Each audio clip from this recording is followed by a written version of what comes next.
Hi guys, welcome back to my channel mister share. So ఈరోజు topic ఏంటంటే సూర్య గారి movie release.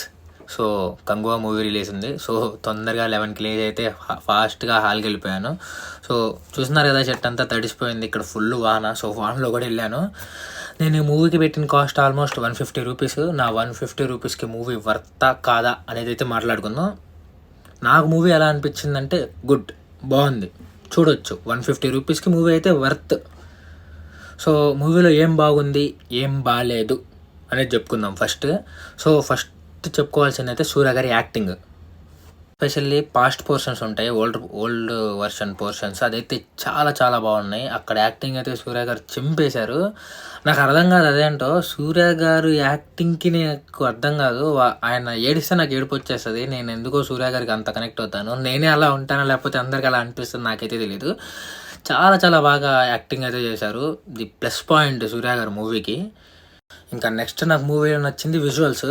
నేను నార్మల్గా అంత ఎక్స్పెక్టేషన్ పెట్టుకుని అయితే వెళ్ళలేదు విజువల్స్ బాగుంటాయా లేదా అనే రేంజ్లో. బట్ నేను క్వైట్ సర్ప్రైజ్ అయ్యాను, చాలా బాగున్నాయి విజువల్స్ అయితే.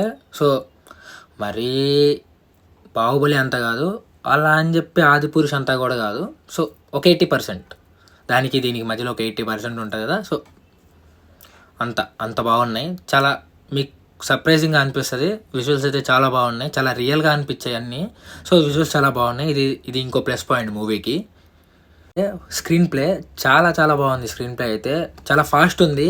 ఈ మధ్యకాలం అందరూ ల్యాగ్ అంటున్నారు కదా. సో మీకైతే అంత ల్యాగ్ అనిపించదు, అస్సలు అనిపించదు. ఒక్కోసారి నాకైతే ఈ మూవీ మీరు చూస్తే సింగం 3, అదే సూర్య గారిది సింగం 3 ఉంటుంది కదా. సో హరిగారు గుర్తొచ్చారు, డైరెక్టర్ హరిగారు. అంత ఫాస్ట్గా ఉంటుంది స్క్రీన్ ప్లే, ఫాస్ట్గా అయిపోతూ ఉంటుంది. జస్ట్ ఫస్ట్ 20 మినిట్స్ కొంచెం స్లో ఉన్నట్టు ఉంటుంది. దాని తర్వాత అసలు మీకు ల్యాగ్ అనే సీనే ఈ మూవీలో కనపడదు. సో ఇది నాకు చాలా ప్లస్ పాయింట్లా అనిపించింది. ఈ మధ్యకాలంలో అన్ని ల్యాగ్ సీన్స్ వస్తున్నాయి కాబట్టి సో నేను అసలు బోర్ కొట్టకుండా నాకు అనిపించింది మూవీ అయితే. లాగే లేదు మూవీలో. ఫస్ట్ 20 మినిట్స్ మీరు కొంచెం కాంప్రమైజ్ అయితే తర్వాత మూవీ అదే తీసుకెళ్ళిపోతుంది లోపలికి. మూవీలో ఓల్డర్ సీన్స్ అంటే పాతకాలపు పీరియాడిక్ డ్రామా ఉంటుంది. సో అదే సూర్య గారు వారియర్ లాగా కనిపిస్తున్నారు కదా, ఆ పోర్షన్ అయితే పర్ఫెక్ట్గా ఉంటుంది అసలు. అంటే వాళ్ళ ఆచారాలు, వాళ్ళు ఏం చేస్తారు అనేది మొత్తం చూపించలేదు, కొన్ని చూపించారు. నేను ఏది స్పాయిలర్ చేయాలనుకోవట్లేదు, బట్ ఆ పోర్షన్స్ మాత్రం చాలా చాలా బాగున్నాయి. సో నాకైతే చాలా సర్ప్రైజింగ్గా అనిపించాయి. అంటే ఆ విజువల్స్ కానీ, ఆ పోర్షన్స్, వాళ్ళ ఆచారాలు, ఇవి చూసినప్పుడు ఓకే మనం సాటిస్ఫై అయ్యేలానే ఉంటాయి మూవీలో. ఎక్కడ మనకి అన్సాటిస్ఫాక్షన్గా ఏంట్రా ఇది అనిపించేలాగైతే ఉండదు. సో ఆ బ్యాక్డ్రాప్ పీరియడ్ ఏదైతే నడుస్తుందో మూవీలో అది చాలా చాలా బాగుంది. నాకైతే చాలా నచ్చింది. అదొక ప్లస్ పాయింట్ మూవీకి. ఇంకా నాకు బాగా నచ్చిన పోర్షన్ ఏమంటే emotional part.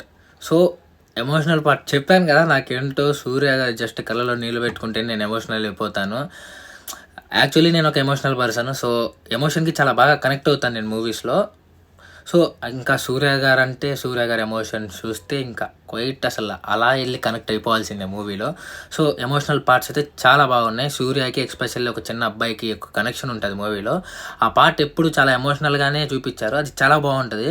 So emotional part చాలా బాగా రాసుకున్నారు, చాలా బాగుంది. ఇంకోటి క్లైమాక్స్ ట్విస్ట్ చాలా బాగుంటుంది. క్లైమాక్స్ ట్విస్ట్ ఈలలు గోలలు వేసుకోవచ్చు, విజిల్స్ గట్టిగా వేస్తారు, గోల్ చేస్తారు. అలాంటి ఒక సీన్ ఉంటుంది లాస్ట్లో, జస్ట్ లవ్ పిచ్చెక్కిస్తుంది. సో అదొక సీన్ చాలా బాగుంటుంది. సో క్లైమాక్స్ నుంచి ఎండింగ్ వరకు మూవీ అయితే ఒక టాప్ రేంజ్లో వెళ్ళిపోతూ ఉంటుంది. అది చాలా బాగుంటుంది, మీకు నచ్చుతుంది. So climax is the best positive thing for this movie. ఇంకా నెగిటివ్స్ గురించి చెప్పుకుంటే యాజ్ యూజువల్ ఈ మూవీ చూస్తున్నప్పుడు మనకి ఈ మూవీని మనం దేంతో కంపేర్ చేసుకుంటాం. యాక్చువల్గా మూవీ చూసేటప్పుడు మనకి బాహుబలి గుర్తొస్తుంది. సో మనకి తెలిసిందే కదా, ఇప్పుడు మనం ఒక వరల్డ్ని చూపించేటప్పుడు ఆ వరల్డ్ ఎంత పెద్దది, అక్కడ మనుషులు ఎంతమంది ఉన్నారు, వరల్డ్ మొత్తం చూపించాలి. సో ఈ మూవీలో అలా ఏం లేదు, జస్ట్ అలా టచ్ చేసి వదిలేస్తారు. ఇంకా ఒక వార్ సీన్స్ అప్పుడు లేదా విలన్ ఇంట్రడక్షన్ అప్పుడు, హీరో ఇంట్రడక్షన్ అప్పుడు వాళ్ళ మనుషులు ఎంతమంది ఉన్నారు, ఎంత పెద్దది రాజ్యం అనేది అంటే చాలా తక్కువగా చూపిస్తారు. ఏదో ఒక గ్రౌండ్లో చాలా కొంతమంది మనుషుల్ని పెట్టేసి అంతవరకే చూపిస్తున్నారు. ఇంకా మనుషులు లేరా వీళ్ళ ప్రపంచంలో, వీళ్ళ ఊర్లో అన్నట్టుంటుంది. సో ఆ లార్జ్ స్కేల్ అనేది అక్కడ మిస్ అయింది. చాలా ఏదో షార్ట్గా తీసేసినట్టు ఉంటుంది. ఆ వరల్డ్కి మనం ఏంటబ్బా ఇంతే చూపిస్తున్నారు అనే ఫీల్ అయితే వస్తుంది. సో అందరు రాజమౌళి ఇలా తీయలేరు. సో ఇంకొంచెం పెద్దగా స్కేల్ చేసి చూపించాల్సింది అని అయితే అనిపించింది. బాబీ డియోల్ గారు చాలా బాగా సెట్ అయ్యారు రోల్కి. బట్ ఫస్ట్ ఏదో చింపేస్తాడు, మావాడు వచ్చేసేస్తాడు, ఇచ్చేసేస్తాడు, విలన్ అది ఇది అని చూపిస్తారు. ఆడకి వెళ్ళేసరికి ఫైనల్లో ఏమీ ఉండదు. చాలా ఈజీగా విలన్ని స్మాష్ చేశాడు సూర్య అనే ఫీల్ అయితే వచ్చింది. ఇంకాస్త గట్టిగా విలన్ స్ట్రాంగ్గా ఉంటే బాగుండు అని అయితే అనిపించింది. విలన్ కొంచెం వీక్గా అనిపించాడు. స్టార్టింగ్ మొత్తం చాలా హైలో చూపిస్తారు విలన్ని, విలన్ అది ఇది ఫుల్ హైలో. తర్వాత చాలా ఈజీగా సూర్య గారు మడతెట్టేస్తారు. సో ఇది కొంచెం నాకు ఇంకో నెగిటివ్ అనిపించింది మూవీలో డబ్బింగ్. బాబోయ్ సుయ్ సుయ్ సుయ్ సుయ్ అని మాట్లాడేస్తూ ఉంటారు. మనకు అర్థం కాదు. ఎంత ఫాస్ట్గా మాట్లాడతారంటే ఒక వర్డ్ టప్ టప్ టప్ టప్ ఫాస్ట్గా, కొంచెం స్లోగా నిదానంగా మాట్లాడే వాళ్ళు ఎవ్వరు ఉండరు మూవీలో. ఫాస్ట్గా ఉంటుంది. అరే అరే రే ఇది ఈ వేలో ఉంటుంది టాకింగ్. ఆ డబ్బింగ్ ఎవరు చెప్పారో కానీ కొంచెం నిదానంగా చెప్తే బాగుండేది. బట్ అది లాంగ్వేజ్ ఏమన్నా ట్రాన్స్లేషన్లో వాళ్ళ వర్డ్స్ షార్ట్గా ఉండటం వల్ల, మన పొడుగ్గా ఉండటం వల్ల ఫాస్ట్గా లాగారో తెలియట్లే. కానీ డబ్బింగ్ కొంచెం స్లోగా ఉంటే బాగుండేది అనిపించిన. ఫాస్ట్గా మాట్లాడేస్తూ ఉంటారు అందరూ. ఎందుకురా ఇంత ఫాస్ట్గా మాట్లాడుతున్నారు, కొంచెం నార్మల్గా మాట్లాడవచ్చు కదా అన్నట్టు ఉంటుంది. డబ్బింగ్ అయితే కొంచెం చూసుకోవాల్సింది. చాలా ఫాస్ట్గా ఉంటుంది మూవీ. నా పక్కనోడైతే మామ ఏం చెప్పారు ఇప్పుడు, ఏదో అన్నాడు నాకు అర్థం కాలేదు చెప్పి నన్ను అడుగుతున్నాడు. సో ఇలా కొంచెం డబ్బింగ్ ప్రాబ్లం అయితే అనిపించింది నాకు. డబ్బింగ్ కొంచెం చూసుకోవాల్సింది. సో డబ్బింగ్ అనేది కొంచెం బాగుంటే ఇంకా బాగుండేది మూవీ. ఏంట్రా ఈడు అన్నీ చెప్తున్నాడు, మ్యూజిక్ గురించి బీజిఎం గురించి ఏం చెప్పట్లేదని చూస్తున్నారు కదా. సో దాని దగ్గరికే వస్తున్నా ఫైనల్గా.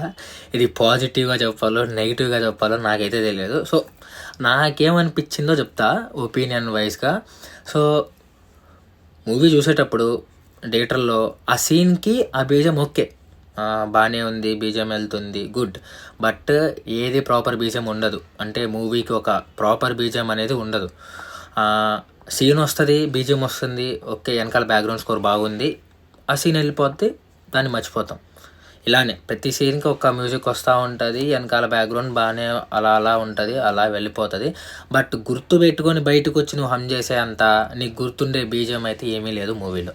నాకైతే, నేను మూవీ చూసి వచ్చాను, నాకు ఇప్పుడు ఏ బీజిఎం హమ్ చేయాలో కూడా తెలియదు, అలా ఉంది. సో 2 సాంగ్స్ బాగున్నాయి, బీజిఎం బాగానే ఉందిలే కానీ మనం గుర్తుపెట్టుకునే బీజిఎం అయితే కాదు.